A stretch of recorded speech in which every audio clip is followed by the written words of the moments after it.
बिस्मिल्लाहिर्रहमानिर्रहीम। अस्सलाम वालेकुम, मैं हूं सफिया खान। शामिल करते हैं हेडलाइंस। पाकिस्तान में मदीने की तर्ज का निजाम चाहते हैं। तुर्की से हाउसिंग और सेहत के शोबों में ताउन चाहते हैं। वजीर आजम इमरान खान की तुर्क सदर के साथ मुश्तरका प्रेस कॉन्फ्रेंस। कहा, अफगानिस्तान में अमन और भारत से मुज़ाकरात चाहते हैं। तुर्क फाउंडेशन से मुतालिक अदालती फैसले का खैर मकदम। अल अजीजिया रेफरेंस में नवाज शरीफ को 7 साल कैद की सजा कम है।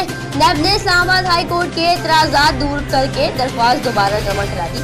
सजा मुअत्तली के लिए नवाज शरीफ के वकील भी मुतहरिक। दरख्वास्त एतराज़ात के बाद वापस ले ली गई। कल फिर जमा कराई जाएगी। ग्रीन लाइन मंसूबे के लिए बसें कौन देगा? गवर्नर सिंध इमरान इस्माइल ने जिम्मेदारी साई सरकार पर डाल दी। वजीर आला सिंध मुराद अली शाह ने गवर्नर को लाइल्म करार दे दिया।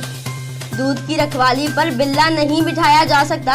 शहबाज शरीफ को पब्लिक अकाउंट्स कमेटी का चेयरमैन बनाने से बेहतर है एहतसाब ही खत्म कर दिया जाए। शेख रशीद एक बार फिर लीगी सदर पर बरस पड़े। बतौर चेयरमैन पीएसी तकर्री अदालत में चैलेंज करने का ऐलान। फीसों में कमी का इतलाक मुल्क भर के स्कूल्स पर होगा। चीफ जस्टिस ने अहकामात की वजाहत कर दी। बोले, गर्मियों की छुट्टियों की आधी फीस भी वापस या फिर एडजस्ट करना होगी। कोई निजी स्कूल बंद नहीं होगा, ना किसी तालिब इल्म को निकाला जाएगा। इलेक्शन जीतने के लिए मुसलमानों को भेंट चढ़ाने का सिलसिला जारी।